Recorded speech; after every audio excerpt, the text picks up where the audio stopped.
Hello, and thank you for taking the time to visit my channel and view my video. Today we're going to make a fruit and vegetable protein smoothie.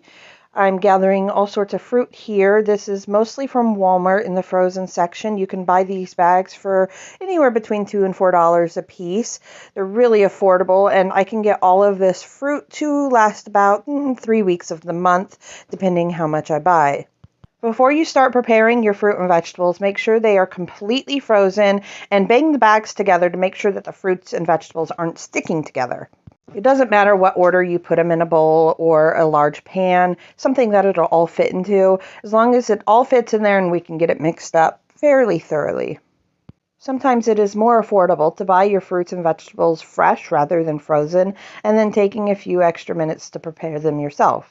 Walmart has these bags of pre-frozen mixed fruits and vegetables for smoothies, and I love them. They are delicious, but they do cost a little bit more for being just over a serving.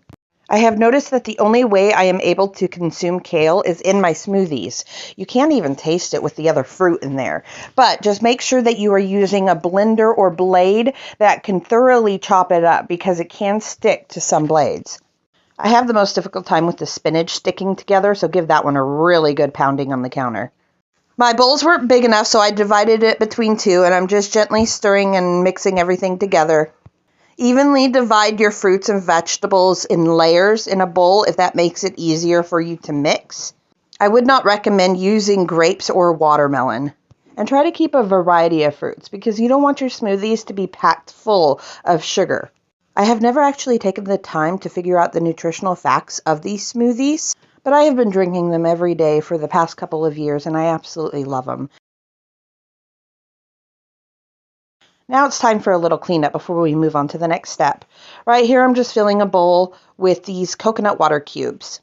I buy 1 can of coconut water with pulp, and it is enough to fill up the trays of 2 ice cube trays. After they are frozen, I transfer them to an empty and clean protein powder container to store in the freezer.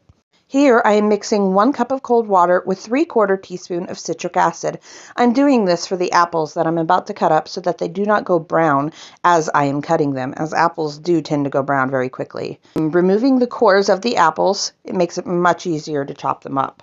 After the cores have been removed, I'm cutting them up into bite-sized pieces that are easy to freeze and blend after they have been frozen. Some variety of apples can tend to get a little bit mealy after they've been frozen, so I like to keep the pieces small for that reason as well.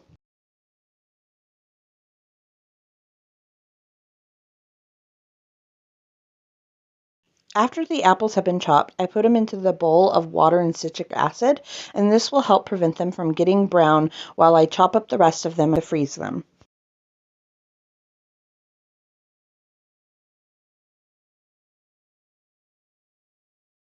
Apples are the only thing that needs to go into that water because of how fast they do brown. After they've been stirred up, I'm going to lightly drain them and put them on a pan lined with freezer paper. Now, clearly, this is not freezer paper, but I forgot I had freezer paper, so I used foil. Foil will work as well. And again, I lined a pan with parchment paper, which I'm not sure why I did this, because I had freezer paper. But now I'm just slicing up some bananas, fairly thin, not too thick, nice bite-sized pieces for the smoothie. And I put those in a single layer on the pan. The bananas are probably the most time-consuming when preparing them fresh, but they just cost so much frozen. Alternatively, instead of slices of bananas, you could take your banana and slice it long ways and then do half slices like that, depending on the serving size you want for these bananas. Here I use 3 bananas, and I'm just going to put them in a single layer on the pan and then put them in the freezer.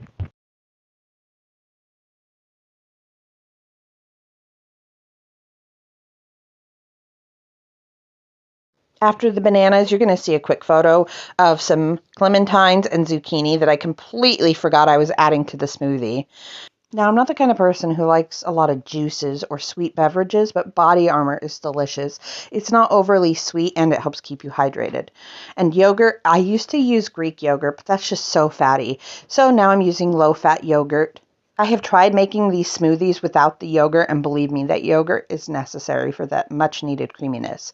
And if you missed that, I just popped in 2 frozen coconut cubes, and now I'm adding about 1.5 cups of frozen fruit and vegetable mix.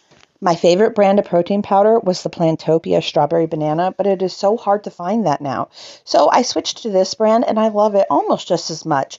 The nutritional facts of the smoothie went by kind of fast there, but feel free to rewind because it is really worth the read. My husband bought me this Ninja last Christmas and I absolutely love it for my smoothies. When I am making smoothies with spinach and kale, I use the big blender attachment so that it doesn't stick to the blades versus the little cup attachment where it will stick to those smaller blades. Look how delicious that is. And I always make enough to prepare just a little bit extra because all three of my kids beg for this small little portion. Yum.